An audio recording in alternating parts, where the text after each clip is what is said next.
a tradition where every single year on Black Friday, I go out to Best Buy and I spend about $1,000 on the most expensive toys. No! That's my phone! Call it impulse, call it addiction, you know what? Call it whatever you want, okay? But the truth is, I just can't help myself. But this would not be possible, nor would I really do this if I did not have the Best Buy Visa credit card. And this card is one of the most generous in-store credit cards out there, constantly offering rewards programs such as interest-free financing for up to 36 months, along with having a very generous cashback rewards categories with a very generous amount of return. Oh, that's awesome! I'm gonna go out there and I'm gonna max out my credit card.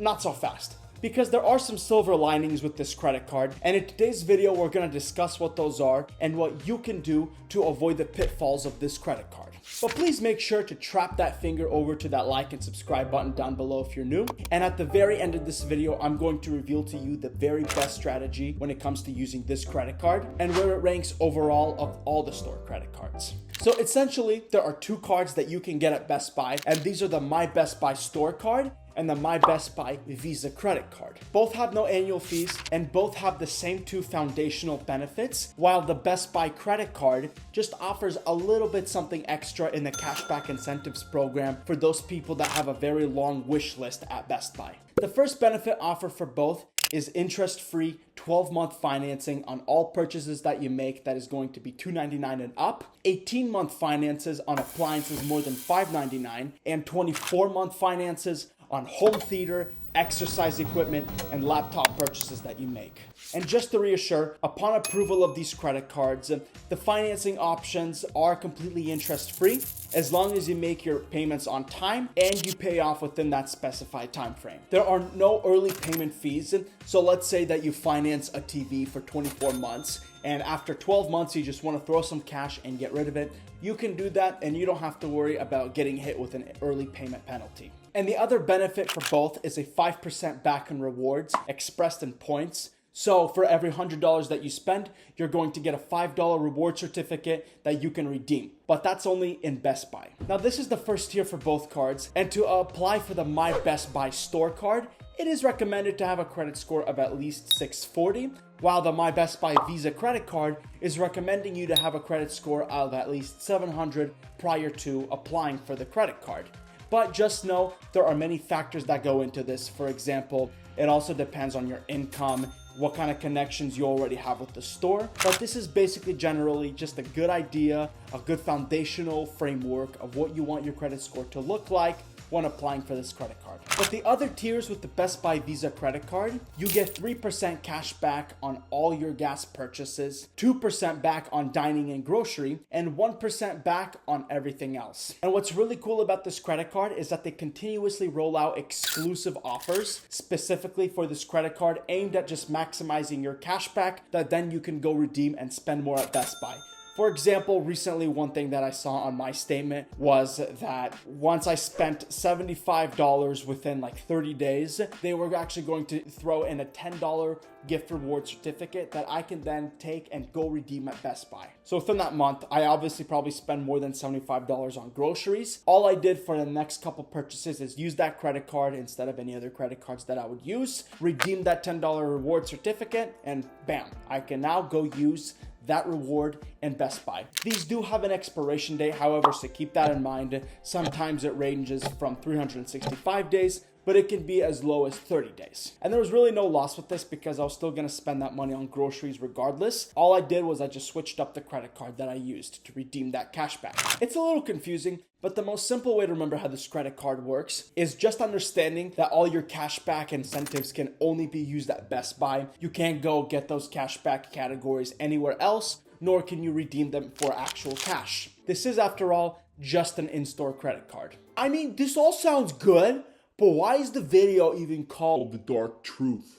You know, what a great question. And the answer to that is the APR, which starts at 31.49%. This APR is up there. And while there are credit cards out there that perhaps have a higher APR, when it comes to in-store credit cards specifically, this one definitely takes the cake. This APR does not vary from user to user, so if you have a credit score of 600 versus a 700, that APR won't make a difference. It's not going to change. The late fees also go as high as $41, so it just makes it all that important to pay on time. So what is the strategy to avoid all this? Well, all you got to do is just set up autopay. This will ensure that you make your payments on time and you never miss a payment, so you can basically just click, set, and forget. And another thing to note when you're choosing the finance plan, and this is really, really important, is make sure that you choose the suggested monthly payments rather than the minimum monthly payments. Because when you choose the suggested monthly payments on autopay, what it's going to do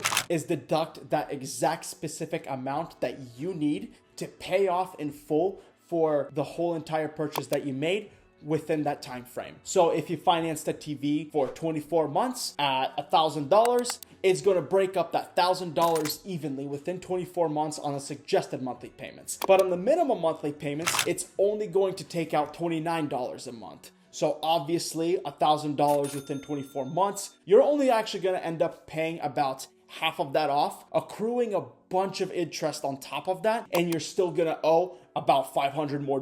There is also something called the reduced payment plan, and this plan only comes along sometimes in promotional offers with Best Buy.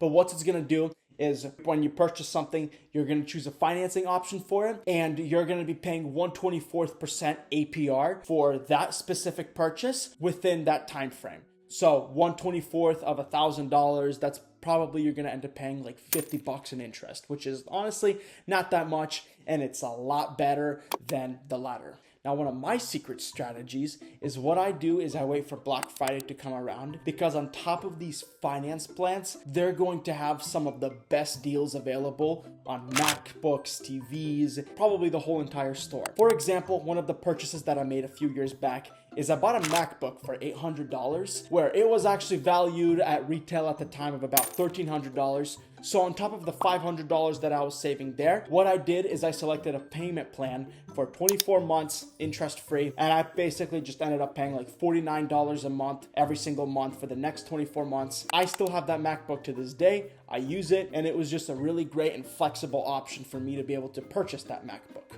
Best Buy? I don't even know what that is. I never even go there. I never even shop there. Why would you even... Okay, if you never shop at Best Buy, then don't get the credit card.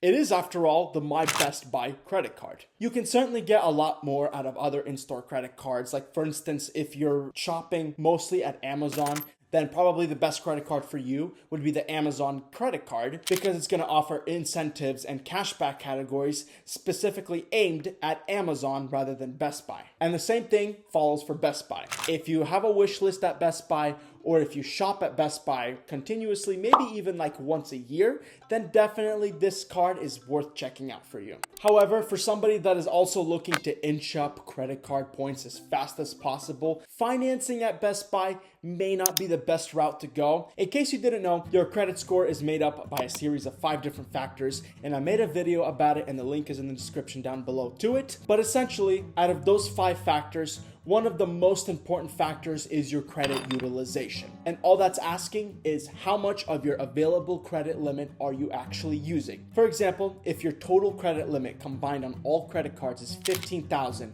and you go to Best Buy and you finance something for $1,000, and you're gonna make your suggested monthly payments for the next 12, 36, 24 months, whatever, your credit utilization is only gonna be around 6%, which is not bad as long as you keep your other credit cards balances low as well. Creditors don't want you to go above that 30% utilization rate, and it's honestly a really, really good idea to stay below the 10%. But if your total available credit limit is $3,000 and you go out to Best Buy and you get something for $1,000, you finance that, that's 33% of your utilization rate, which is a big no-no in the eyes of the creditors. And guess what? They're gonna ding you. They're gonna ding you hard. They're gonna come knocking at your front door. They're gonna break your front door while you're sleeping, 3 a.m. at night. Okay, probably not. Just don't go above that 30% utilization rate. But if your utilization is not that big of a factor to you, like let's just say you have a really huge available line of credit available for you, financing something at Best Buy can actually help build your credit score as well, because you're going to be paying off on time and in full, whatever it is that you owe. And let me know what is your favorite feature about the Best Buy credit card in the comments section, as well as any other in-store credit cards that you are using constantly